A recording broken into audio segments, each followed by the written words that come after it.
Hello, in this video I'll show you how to make gluten-free dinner rolls. I start making the gluten-free dinner rolls by blooming the yeast. I like to use active dry yeast, and it's best practice to bloom the yeast first to make sure that the yeast is alive and will grow well in the bread. To bloom the yeast, I combine 1 cup of whole milk and 1 tablespoon of granulated sugar. I microwave these until the milk is 110 degrees Fahrenheit. This is an ideal temperature for blooming the yeast because it's hot enough to start the yeast growth, but not too hot to kill the yeast.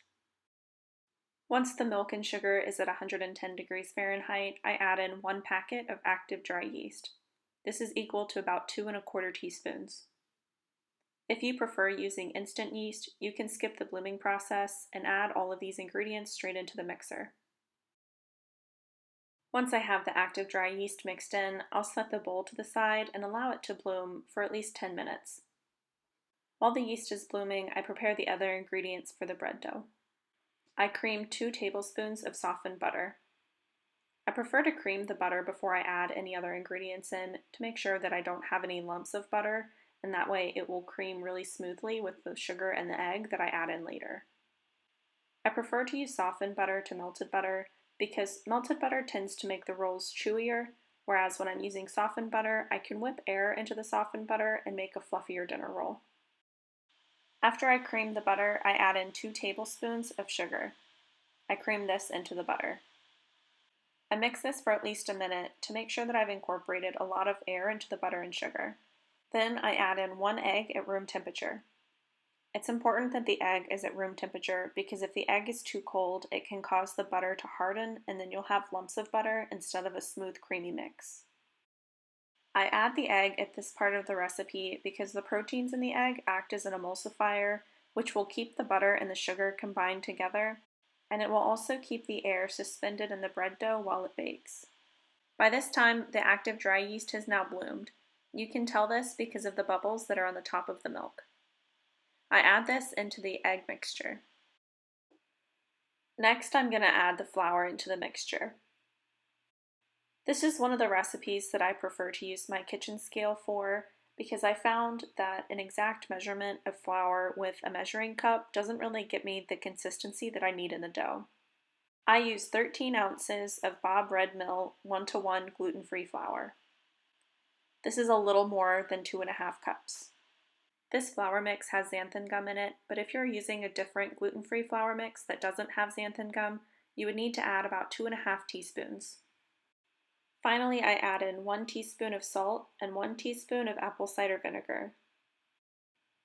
Now I mix all the ingredients together on medium-low speed.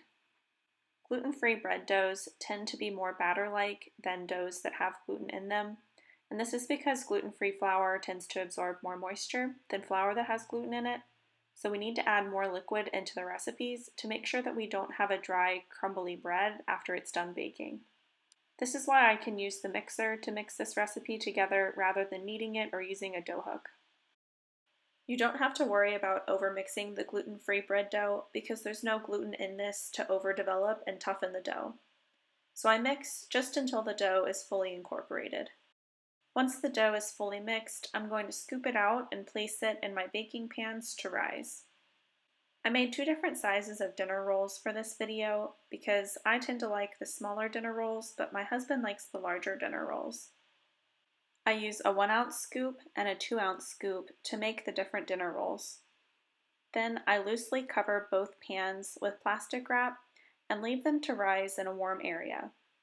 They should rise until they increase in size by about 1.5 times. Once the dough has risen, I bake it in the oven at 400 degrees Fahrenheit.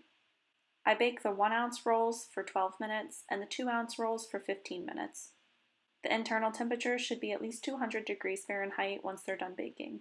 The sugar that's in the milk allows the top of the rolls to darken nicely, but if you don't use milk, then I would recommend putting an egg wash over the top of the rolls. These gluten-free dinner rolls end up with a really nice, soft texture and tear apart so easily. Top these with butter, honey, or your favorite jelly. Thanks for watching this video on how to make gluten-free dinner rolls. Let me know how it worked out for you in the comments below, and as always, like and subscribe to see more content.